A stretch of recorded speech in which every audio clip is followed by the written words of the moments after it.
If I wanted to become a photographer, can I become one tomorrow? It's not as hard as everyone thinks it is. A lot of trial and error. A lot of the times I failed. But when you started off, did you start off with good equipment? My solution was, do you know, like a milk carton? Yeah, it's got a milk carton. I just cut the end of that off and I stuck that on top of the light, and for about a good year, it worked. Oh wow! So what was your biggest failure that you can remember? One of the things that I was mainly failing on was photographing people of colour. How do you kind of maintain that creative integrity with so many rules in place? You do have to kind of put that pride and ego aside, because at the end of the day, it's what the client wants. With AI, many people have very different opinions.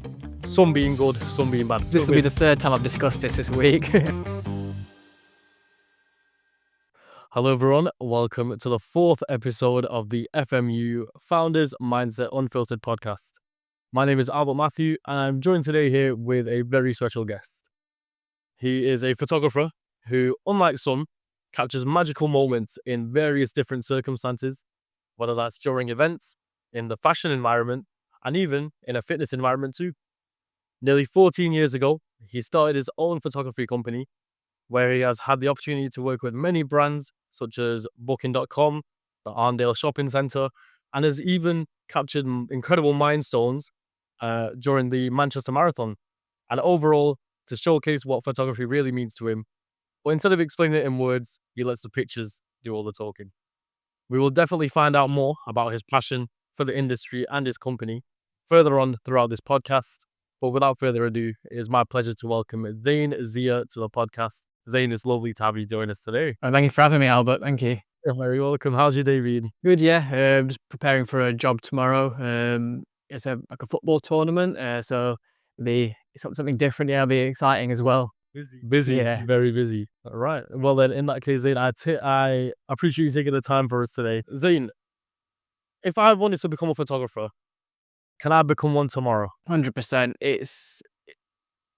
It's easily accessible. It's not as hard as everyone thinks it is. As long as you've got a good creative sort of mindset and a business mindset, it's easily accessible for anyone. For some people though, they might not have that creative mindset. So the reason why I asked that question was, does people need to have that potential / creative vision to become one, or does it take years of practice to become one? It definitely takes years of practice, but it's something that even for me now, I'm still learning something new every day or every job that I do.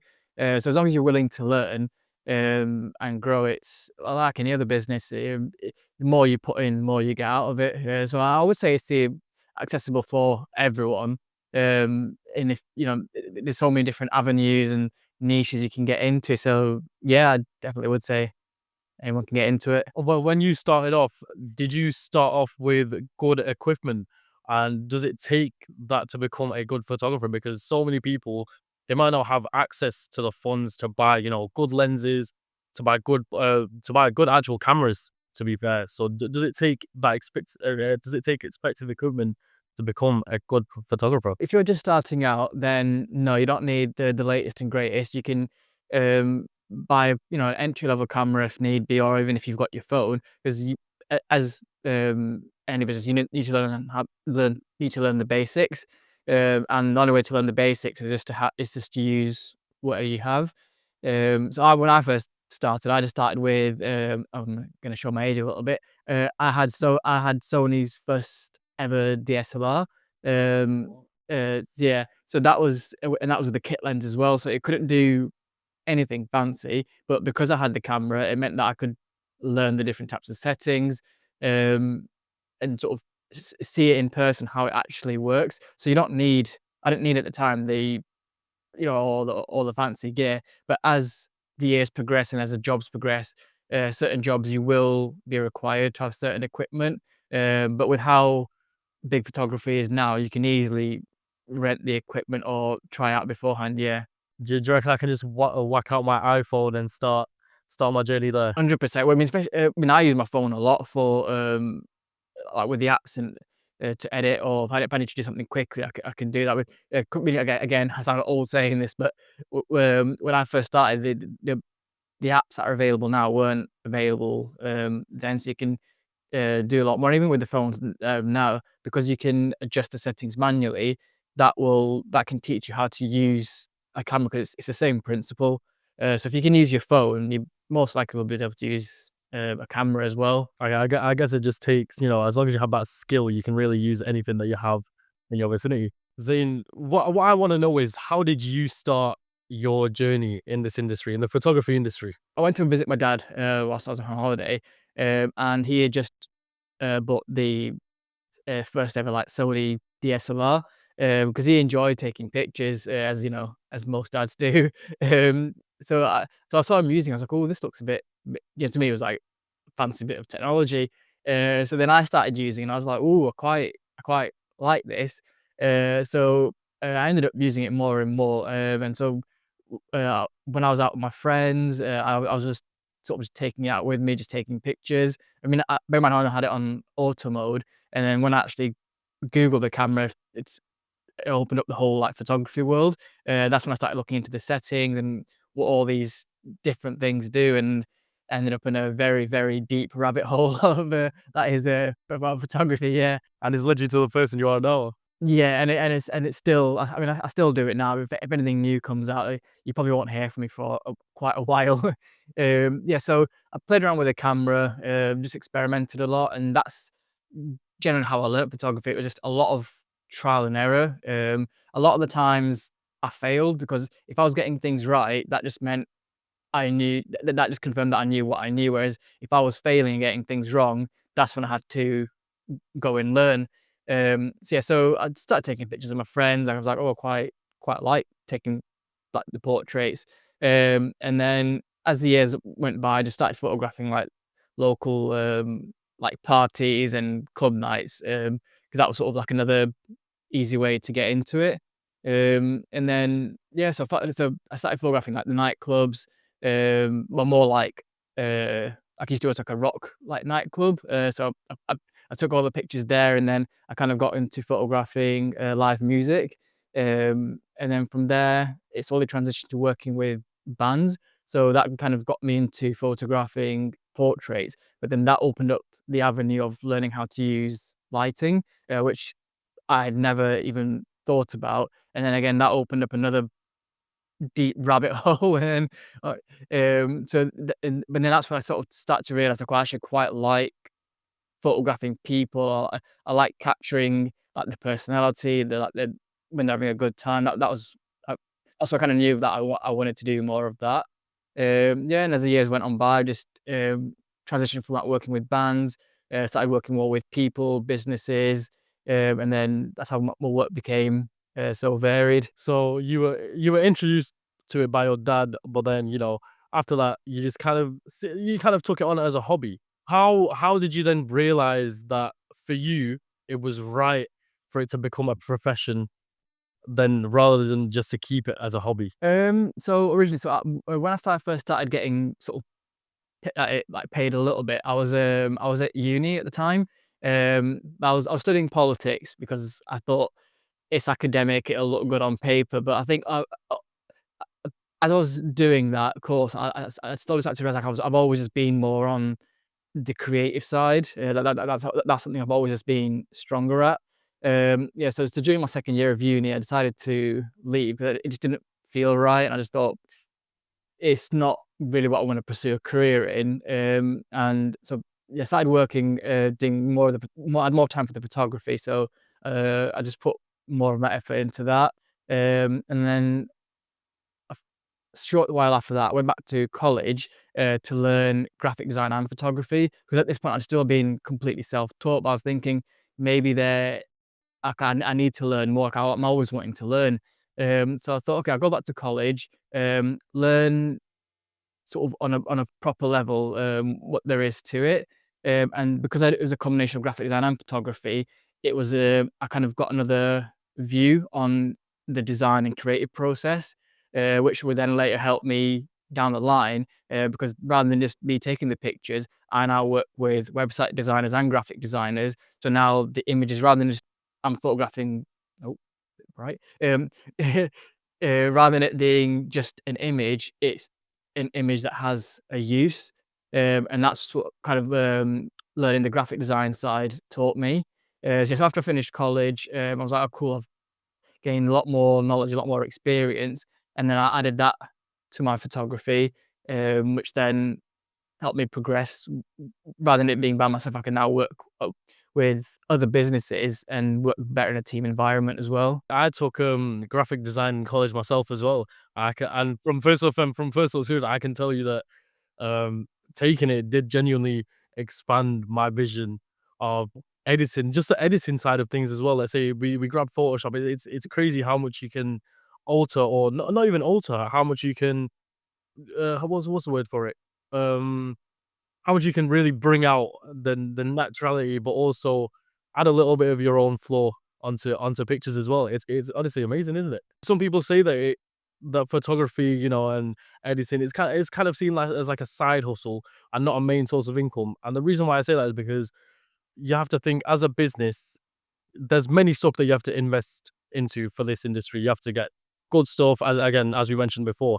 You have to get good equipment if you want to genuinely take good pictures. So what do you kind of say to those people that might say, "Oh, maybe you should just keep it as a side hustle and not as a main source of income"? It can definitely be a main source of income. It's just so this is what I've learned more in the last couple of years because now I'm sort of on the level now where I want to expand the business. So the one thing I've learned is that there's a certain point where you can gain all the photography skills, but then but after that point, it's about having the business acumen, the business skills, and that's the stage I'm at now, as I'm trying to grow more as a businessman as opposed to a photographer. I mean, I'm still improving my photography, but you have to then focus on running the business itself. So it can definitely be done. You've just got to have a clear view of what it is that you want to do. So for me, I decided to focus on the commercial side. So that's kind of like the business headshots, the portraits, and the event side. So I thought, I've got my focus, and then now it's time to focus on the business side. So it can be done. You just got to have that kind of clear vision for the business. Before you mentioned that you yourself went through quite a few trial and errors and even failures as well. What kind of failures are we talking about? Are we talking about failures that might have put you off, or what was your biggest failure that you can remember? So this is when I first started learning about how to use lighting in portraits, and for the life of me, I just could not figure out how the other like amazing photographers were getting this particular kind of look. That kind of like really professional commercial look. Whereas mine just looked like it just did something that was just off about it. So I did for it must have been about a good just under a year, where I just spent a lot of time.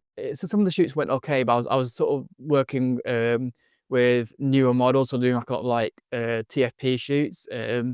Yeah, trying to build a portfolio. But yeah, so I couldn't get the images right, and I was feeling a bit frustrated. I felt like I'm wasting these models' time as well. And a lot of the time, the images just honestly weren't even coming out usable. But again, it taught each time I failed, I was like, what went wrong? And each little thing that went wrong, I was able to fix it and then learn from it. And then eventually, I think there's one or two shoots where it just suddenly clicked, and then from there, I was like, oh, when the penny just dropped, and I was like, oh, okay, I Yeah, when you have understand. that realization. Yeah, yeah. So there's a lot of that. It was just a lot of just yeah. It had nothing to do with the equipment. It was more user error.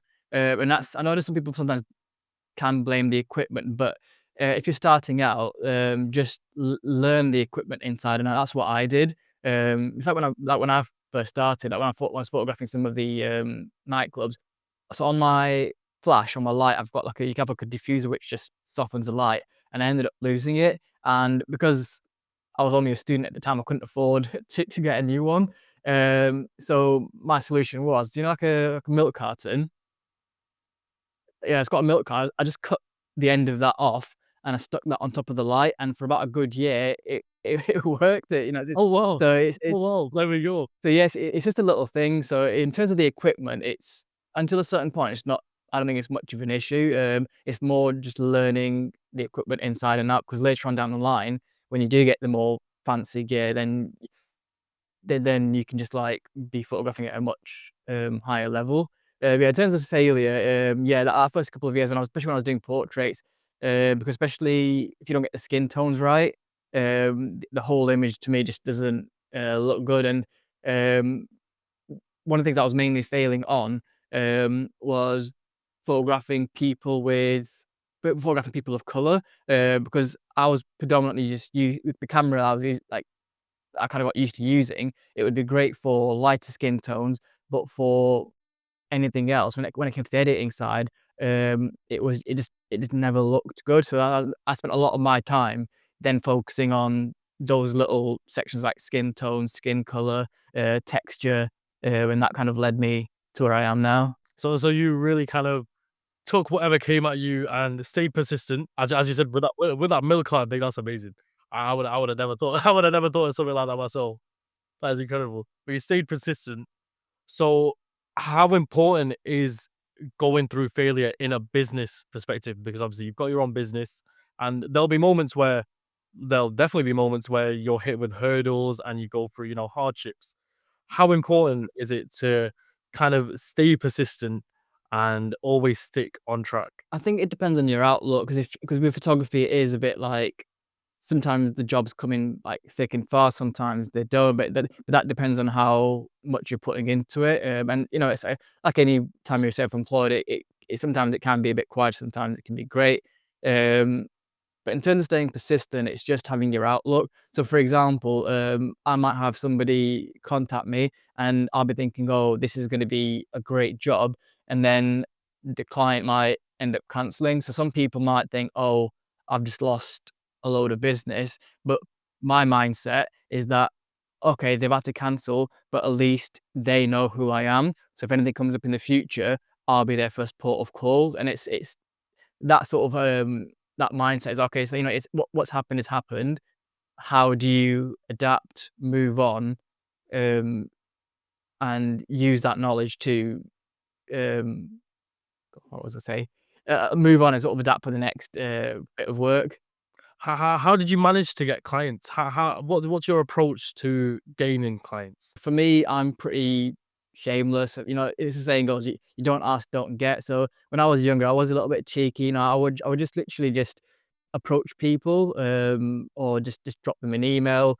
Um, and yeah, and that's how I ended up getting a lot of my work. Is this? Except at the time there wasn't as many photographers sort of applying for some of the roles. So I just thought, okay, yeah, I'll just if I went on their website or their Facebook or MySpace, um, they didn't have many images, so I'll just drop the message saying, would you like to discuss something, maybe help your um, sort of more of like your brand awareness, or sort of your what's the word, like your impression online, with the images. And then later on down the line, as I started to get more experience, a lot of it became like word of mouth. So they'd be like, oh, um, I know a photographer who took this picture, and then that person would then tell that person, and so on and so forth. The event photography was a great way, because if I photographed an event, there was hundreds of people from that event getting tagged on pictures on Facebook, and then that reach then became quite a wide network.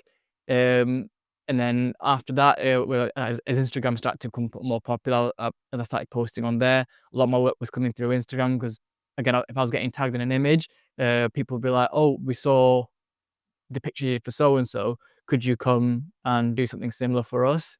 And then when I invested in my website as well, that became a big help, because then I'd get emails then saying, "Oh, we saw the work that you've done for this particular type of photography. Could we hire you for that?" So, yeah, so the three, like the main avenues are word of mouth, social media, and my website itself. Don't ask me about SEO. I don't know anything about it, but apparently mine's working. That's fine.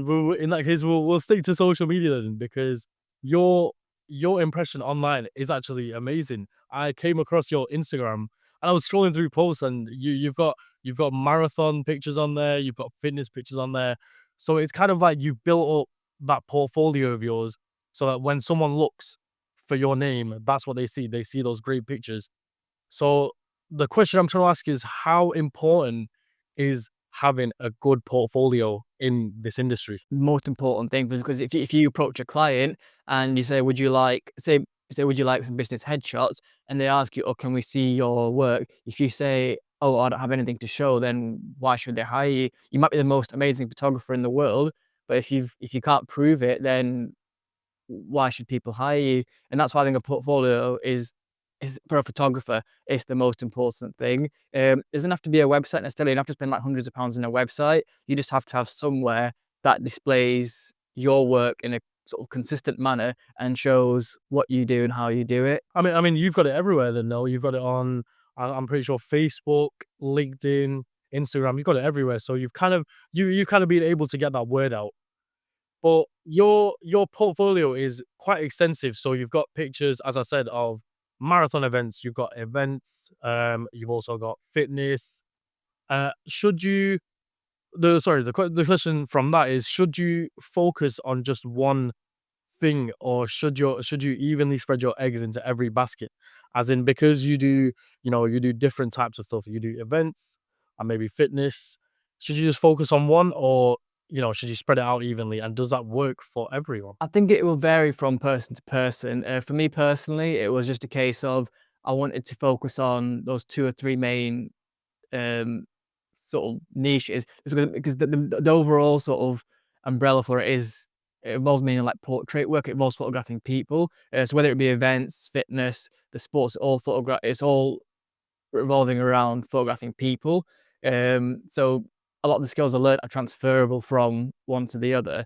Whereas if I was to photograph something like pets, for instance, that'd be a whole different thing, because it's a lot. It's a So I think if you're starting out, try everything, anything, because I didn't know what I wanted to get into when I first started.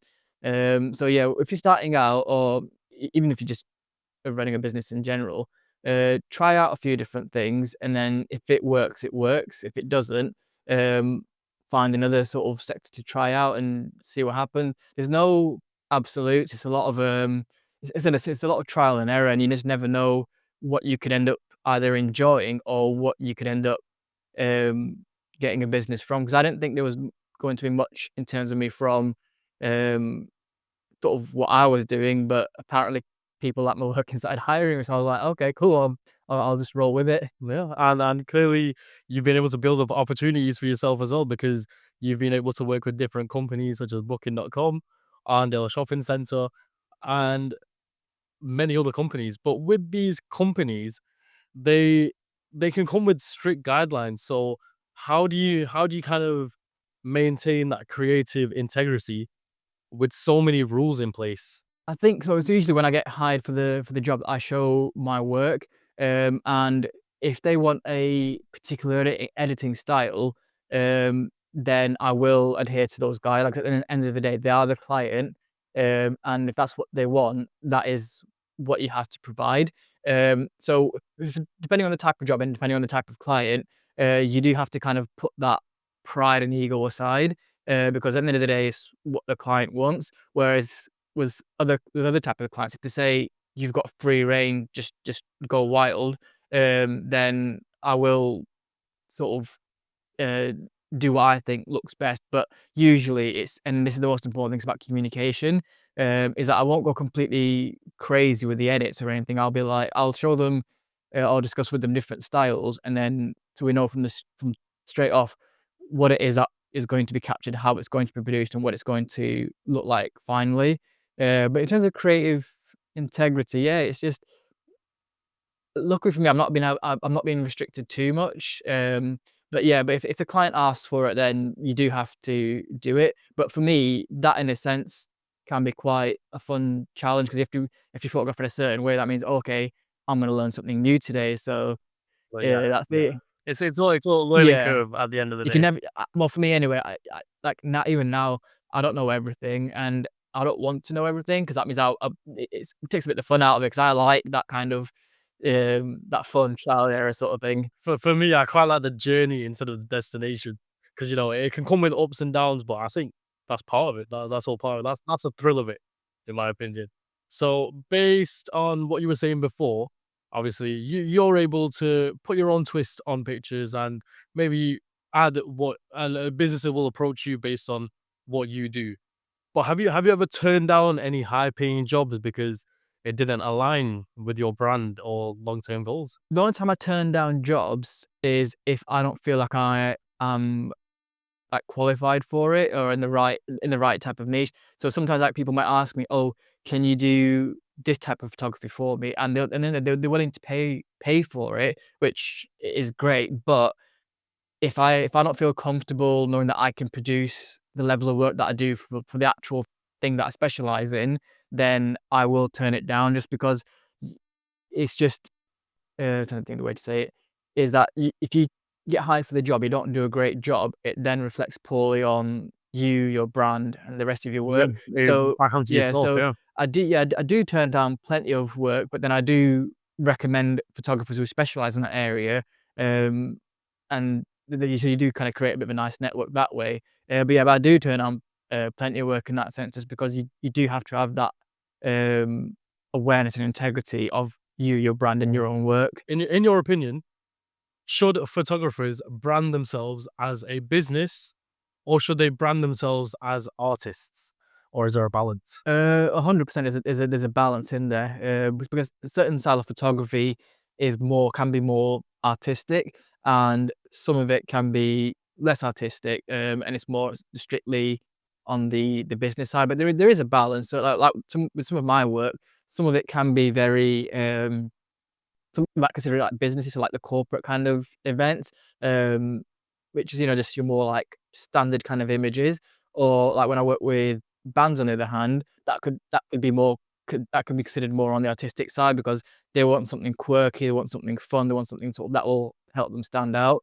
But yeah, I mean, you can apply the artistic side and the business side to any style of photography. It's definitely a balance in there. At the end of the day, photography is predominantly in art. And yeah, so it's about finding that balance really. So then how did you learn what once you found that balance, how did you learn how to price your services and how much your kind of how much your creativeness is worth? Ooh, that's a tough one.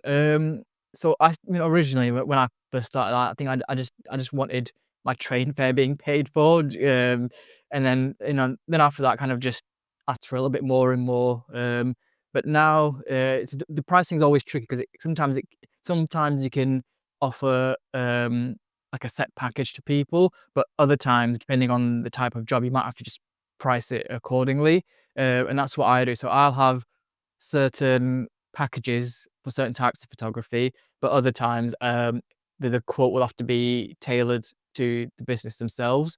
Again, it is a bit of a balancing act, and I still don't have the answer for it. But that's what I'm enjoying at the moment. Is that I've really enjoyed the photography for the last couple of years, and now I'm kind of enjoying more on the that sort of the business aspect of it. So you learn a whole other sort of set of skills. The way I kind of see it is that if I'm trying to sell my creative like worth, I'd see it in a way as in, you know, I wouldn't price it too high in I'm not gonna compare myself to those big photographers. But then again, you kind of do need that confidence being like, you know what, I've taken my time on this. These have turned out well. I should be getting, you know, quite a bit of money for this, or I should be getting quite a bit of recognition for this. 100%, because when you sort of break it down, because you gotta think about the travel, you gotta think about the preparation if you do in advance, you gotta think about the camera equipment, the lighting equipment, um, taking the time that you're actually photographing, and then well, look, 'cause a lot of people might think that's where the job ends, but the job continues because you have to then sort through the images, process the images, edit them, retouch them, and have them prepared for the client. Um, so yeah, I think. Sorry, what was the question again? What we're talking about? Yeah, about the So the pricing. question Yeah, was, yeah, yes, yeah. yeah. So when you factor all those things in, you do sometimes you do find yourself underselling yourself, which is what I did for a good amount of time. Because some clients that I shot for, looking back at it now, 'cause I was talking about this the other day actually with pricing, because the client has been using my images for years, and I did these images years ago now, and I was like, well, maybe I should have charged a little bit more, because then that's another thing as well, is that you've got to consider um, how long these images are going to be used. And so when you kind of break it down, it kind of, you think, okay, maybe you should be charging a little bit more for your work. I mean, at least you know now, you know, people are gonna be using it for a while. Clearly, you've got that client, but maybe you can start charging a little bit more because from what I've seen anyway, I'd pay quite a lot. I'd pay quite a lot. How do you manage to handle that creative burnout then? Because as I said before, you do quite your portfolio is quite extensive. You know, you've got all those different sectors in photography. So how and you do so many back to back, commercial projects. So how do you maintain that drive and determination in a way? I don't say this in a disrespectful way, but I think I'm just very simple minded, as in, like, my brain doesn't sort of go into overdrive too much. I can understand with the creative burn that can happen. So for me to sort of negate that from ever happening, is that I have a way of, because everyone struggles to switch off from work, and when you're in the creative industry, I can't ever.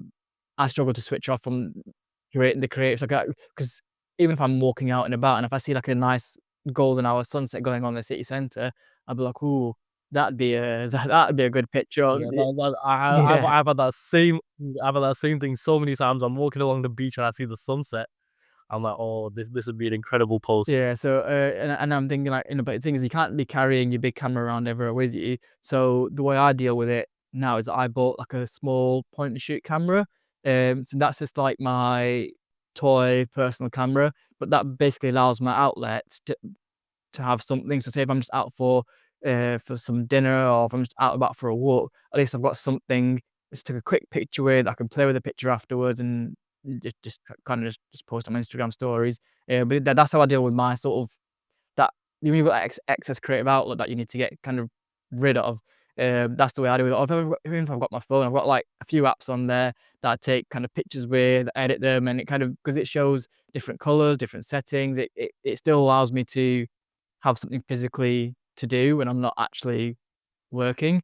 And I think with the creative side is that there's so much going on, because it's not just a photographer. Because I don't look at just the photography industry. I look at what's going on in the video industry, the graphic design, and there's so much going on, and there's so much that you can learn from each of those sectors that you can bring into your own work. So if you can't tell, I'm just very obsessed with like the creative industry. Oh, Um, yeah, as you should be. Yeah, uh, oh, that's yeah, so I amazing. don't really suffer any burnout, because also I think I just know when it's the right time to sort of switch off, um, go and do something else. Because like, I've got other hobbies as well, which I can, uh, go and do, and that's the important thing, is having something else to help to take your mind off, the work side of things. I mean, what I was gonna say and what actually you mentioned before was I would 100% agree with you with in the photography industry. It is quite hard to switch off because again, no matter anything that you see, it can be turned into a great picture. Like, genuinely. But no, that's perfect. I don't know if you would agree with this next point, but in my opinion, I'd say the photography industry is quite influenced by whatever season you're in. So if I can elaborate, the let's say you're in summer, it calls for more, weddings and marathons as well, and you've got more opportunities, to get hired. But during winter, there might be some slow seasons, and some people could be scared.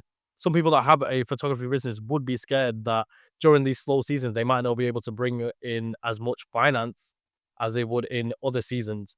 So the question I want to ask you is, if you were to give some advice to someone in that position, financially, how would you handle that as a business? Because there's, again, a lot of stuff you need to pay for, so how would you handle that kind of those kind of slow seasons? I do get affected seasonally, but because I do event photography, that's because when the summer season's over, I can then start doing, something like the Christmas events.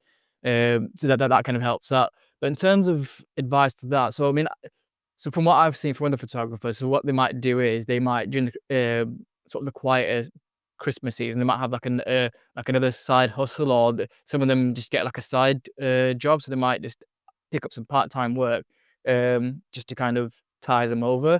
Or what you could do is, you could possibly look into another style of photography. So say you're a wedding photographer or you do something that's very seasonal in that sense, maybe you could advertise another avenue so that you can bring in more work. Bit of a tricky question because it's not something I'm not really been affected by it as much. So I mean, you'd be looking up to, during winter seasons you've got, Christmas events. During summer seasons you've got wedding events. And so again, you'd say maybe try and venture out into different sectors, and hopefully, if it works, it works out. Now, I wanna quickly talk about something that's been on the rise quite recently, and that's the implementation of AI in many That's the industries. third. It was This will be coming. the third time I've discussed this week. You knew it was coming. You knew it was coming. Now, with AI, many people have very different opinions. Some being good, some being bad. For me, I'd say it's almost 50-50. Do you think that AI artwork, so stuff that's being produced AI from AI from AI, prompts and websites, do you think they should be watermarked as AI? Because wouldn't it be difficult for photographers to compete with it? Yeah, I think it should be made clear that it is AI. Um, but I think it depends on which kind of industry you're in as well. You know, a lot of people have been doing I think it's like recently, the headshot filter thing where you can do in the prompts and things. But then from so I've been going to a lot of networking events recently. So these are like sort of like other different types of businesses. And sort of the general feedback that I've overheard is that a lot of people are saying like it's great that it's easy that you can use the AI stuff to do your headshots, but and it's interesting that these people are saying this because they're not in a photography mindset, but they were saying something when they look at people's AI generated headshots, something feels off and that's it. And for some people might not want to communicate with somebody who's got like a AI type headshot because they might think it's like a bot or like a fake profile, which is where It kind of takes out my yeah, naturality it in doesn't a way. capture that kind of personality, that soul, that quirkiness, which is where I come in because with the way I photograph, I capture your essence essentially.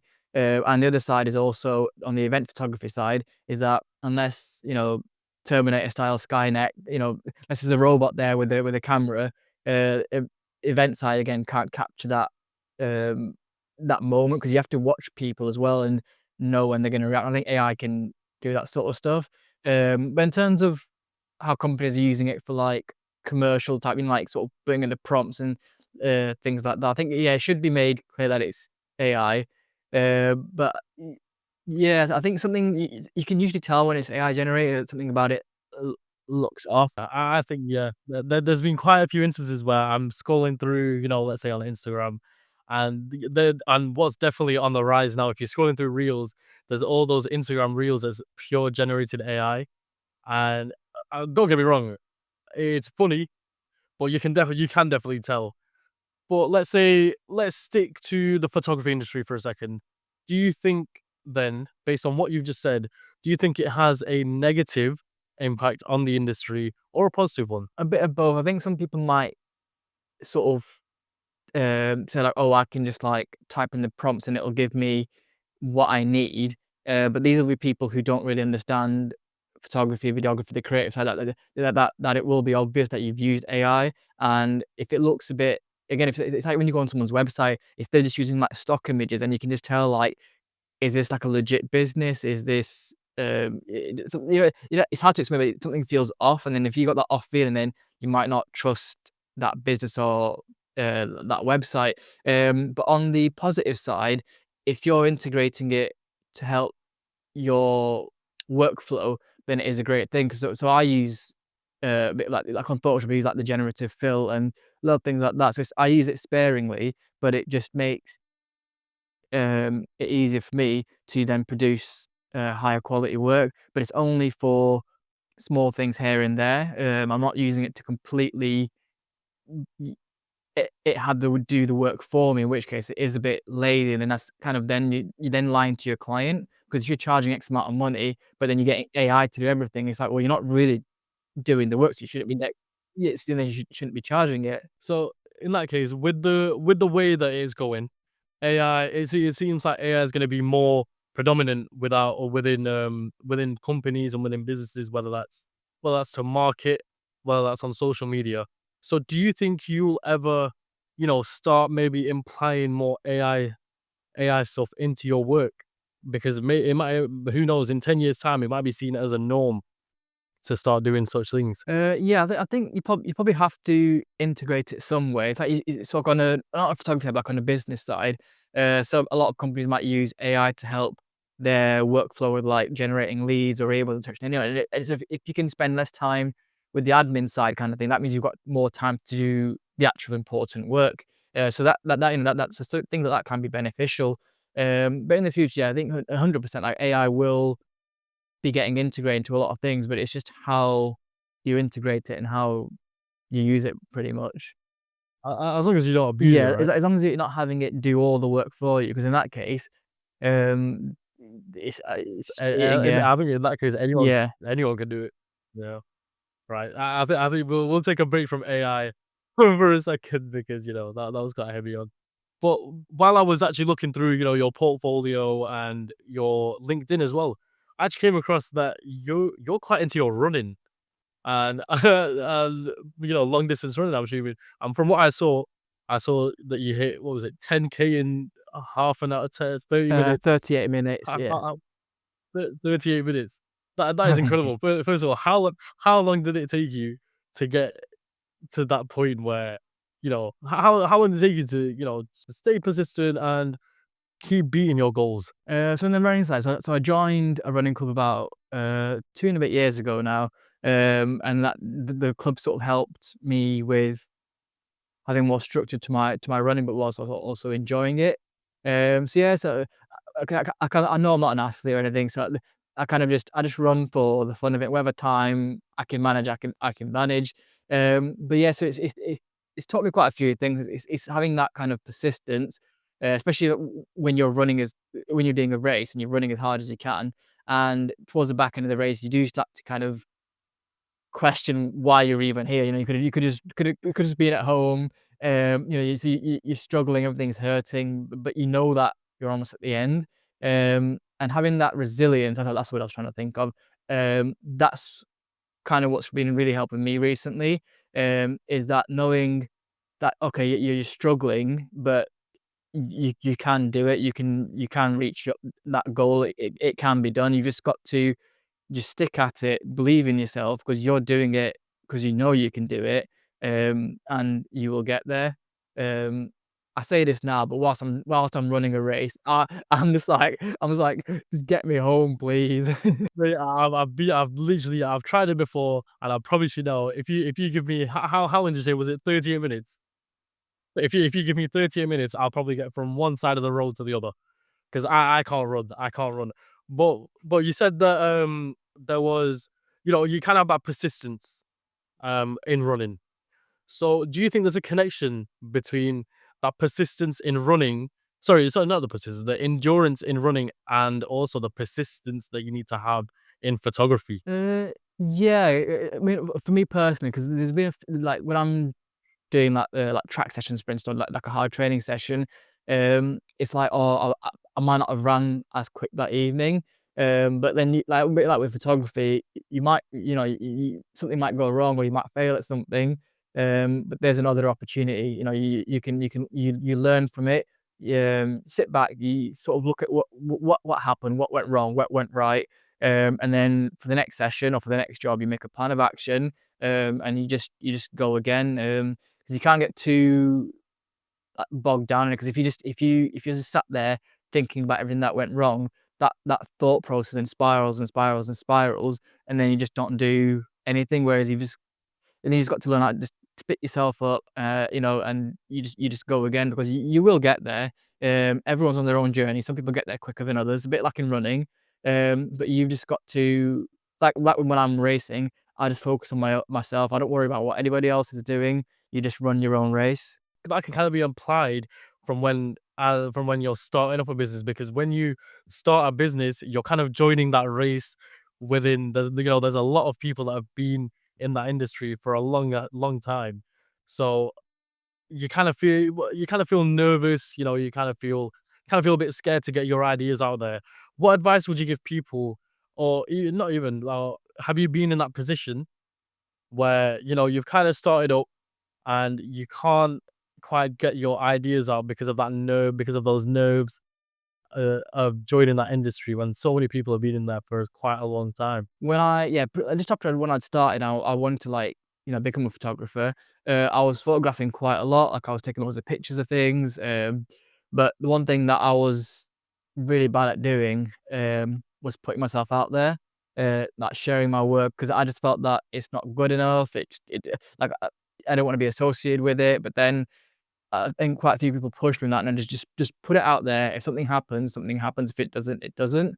And luckily for me, I put my work out there, and people liked it. But that wouldn't have happened unless you kind of have to just take that plunge. Really, you just have to just go for it, because you don't know until you try. And so that was the case. And then there's also times when I was approaching people, and nobody wanted to kind of work with me or photograph with me, but they just weren't the right people for me to work with. You just have to just find the right type of work for you. Taking that plunge clearly worked out for you because you now have a business called Zain Zia Photography. And part of what we're also trying to build here, on our podcast and in our community, is to help each other grow. So I kind of want to give you that same chance as well. So the question I want to ask is there anything that you're struggling with right now in your business, or even something that you might need a fresh perspective on? So, and if so, feel free to ask the audience, because they might be able to give you that insight that you might need. I think more on the business side. I think as I'm trying to expand now, I think I do need help, more on the business side. But I've been going to, like, a lot of network events. If everyone's got advice how to get better at networking, please tell me, because as an event photographer, I'm usually standing in the corner being invisible. So if anyone's got any advice on how to network a bit better, that'd be great. How can people contact you and get into contact with you? So you've got my website, which is zanziaphoto.com. I do apologize, my name's got a lot of Z's in there. It's not my fault. So yeah, but I think we'll pop the details below. Yeah, Yes, yeah. we'll put it down So there. yeah, I've got my website. I'm on Instagram, LinkedIn, and I have a Facebook page. That's more for the event photography.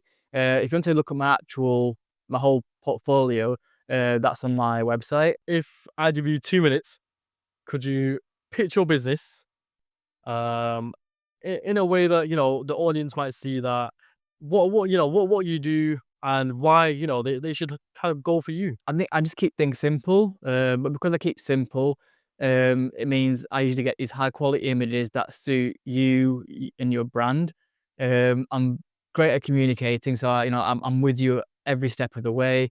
Make sure that everything is being done exactly as you want it, but also providing my creative input. And yeah, because I have that range of working across fashion, fitness, sporting events, and business, it means I do provide a whole different style of ranges. It means I can then pretty much just do what you what you need of me. Zaid, I'm pretty sure, from based off everything that you've said this whole episode, I'm pretty sure you've done the job there. And people would be absolutely stupid to not go with you, whether if they've got any events. And based on what I've seen as well. Yeah. It was an absolute pleasure to have you on the episode today. I wish you nothing but the best of luck for you and your business as well. And thank you so much once again for taking the time to speak Thank with you for us. having me. Thanks, thank you very much. And to the audience, thank you guys for watching this episode. Please stay tuned for more coming out soon. But once again, thank you, Zane, and thank you to you guys.